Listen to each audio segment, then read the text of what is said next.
एक गांव में एक गरीब किसान अपनी पत्नी के साथ रहता था। दिन रात मेहनत करने के बावजूद वे मुश्किल से गुजारा कर पाते थे। एक दिन किसान कुछ मुर्गियां खरीद लाया, इस उम्मीद में कि अंडे बेचकर कुछ अतिरिक्त आमदनी हो जाएगी। अगली सुबह किसान और उसकी पत्नी ने देखा कि एक मुर्गी ने सोने का अंडा दिया है। उन्हें अपनी आंखों पर विश्वास नहीं हुआ, पर अंडा सचमुच सोने का था। इसके बाद वो मुर्गी हर रोज एक सोने का अंडा देने लगी। रोजाना एक सोने का अंडा बेचकर किसान जल्द ही अमीर हो गया। उसकी झोंपड़ी एक बड़े से घर में तब्दील हो गई और उसके पास बहुत धन दौलत हो गई। लेकिन जैसे जैसे धन बढ़ता गया, किसान और उसकी पत्नी का लालच भी बढ़ता गया। एक दिन किसान की पत्नी ने कहा, अगर ये मुर्गी रोज एक सोने का अंडा देती है तो इसके पेट में तो सोने के अंडों का खजाना होगा। हम एक एक अंडे का इंतजार क्यों करें? क्यों ना हम मुर्गी को मारकर एक ही बार में सारे अंडे निकाल लें?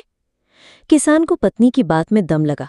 लालच में आकर उसने चाकू से मुर्गी का पेट चीर दिया, लेकिन अंदर एक भी अंडा नहीं था।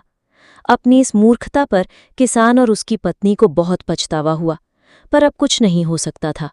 उन्होंने अपने लालच के कारण उस मुर्गी को भी खो दिया जो उन्हें रोज एक सोने का अंडा देती थी। वे फिर से गरीब हो गए और उन्हें समझ आ गया कि लालच का फल हमेशा बुरा होता है। सीख: इस कहानी से ये शिक्षा मिलती है कि हमें लालच नहीं करना चाहिए और जो हमारे पास है उसी में संतोष करना चाहिए। अधिक पाने की चाह में हम अक्सर वो भी खो देते हैं जो हमारे पास होता है।